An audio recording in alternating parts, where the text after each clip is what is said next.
where do you go in career-wise?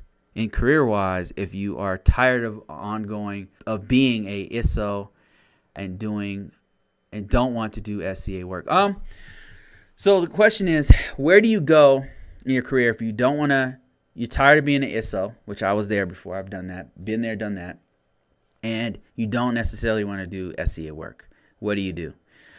That's actually a really good question, because I was in this place before where I didn't want to do, when I got out of the military, I did not want to do ISO work anymore. When I did it was called DITSCAP, and it was purely documentation. You didn't do meetings. It was totally different than it is now. It was risk management framework, but it was all just paperwork. It was just, all you did was paperwork, and that was it. It's very different now. It's way more active. It's proactive. It's just way better now. I didn't want to do it anymore when I got out of the military, and I didn't. I was a Unix guy for a while. I did like some Cisco networking stuff. I did, for a little bit I was not doing it anymore. And so I feel your pain. I just got bored with the ISO stuff. And then, okay, you say you don't want to do SCA work. SCA is Security Control Assessor. All right. So what can you do? There's a couple things I would recommend. If you want to stay like adjacent to this career field and still get paid, program management's not bad. Program managers make pretty good money. Look into it. Project managers and program managers. And a lot of times they want somebody who have experience in technology so that you have a very solid understanding of engineering practices and what's supposed to happen and time frames. So you have a very good understanding of how it all works. So if you are program management, and let me just explain what a program manager does. So a program manager is somebody that I use all the time. As a matter of fact, we'd be lost without them, especially in larger projects. When you have let's say you have the Death Star, right? Your organization's making the Death Star. There's 1 billion parts on this system. There's 5,000 units of different organizations of people working on these things. You got the people who are doing the hull. You got the people who are working on the laser that's going to blow up Alderaan. You got the people who are doing the security cameras inside the Death Star, which if you guys haven't noticed, they don't ever have security cameras inside the Death Star. I don't know if you noticed that. There's no physical security to speak of on the Death Star. Isn't that weird? Like, it's a Death Star. Why wouldn't you? Anyway, so you have all these different organizations inside the Death Star, all these things going on. There's a million different things. You have to have somebody to manage all those people and manage the project as a whole. That's what a project manager comes in, and they say, okay, here's our timeline of the Death Star.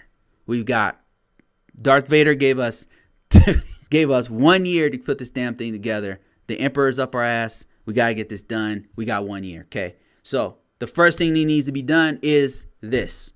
The second thing that we need to do is we got to make the exoskeleton of the hull, right? So we got to do that. But before we do that, we've got to make sure that the people have oxygen to breathe up there. And then before we do that, and you get the idea. They put all this whole string. They'll gather everyone together who are stakeholders and say, okay, we're going to do this first, that first, and then once you do this, you're going to do that. Then they put this timeline together of how long each thing takes. The hull might take 3 weeks, and then getting the oxygen up there before that even starts, that's going to take a week by itself. And then once the hull is there, the next thing is going to take 2 weeks, and the next thing is going to take 5 days, and the next thing, there's all these dependencies and all these people who are points of contact for each one of these tasks.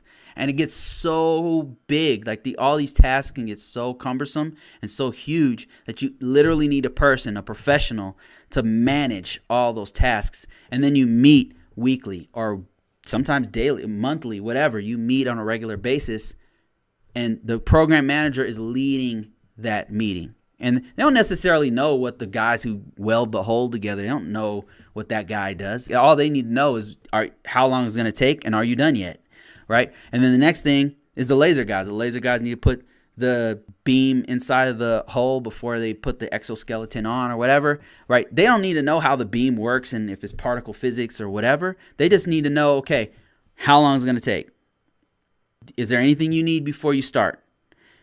Are you done? And then the next meeting, are you done yet? Where are you at? Give me your status, right? That's what a program manager does. It's super important. The larger, especially on like weapon systems, or like if you have important data, like it gets super complicated. There's so many different moving parts. You have to have a program manager.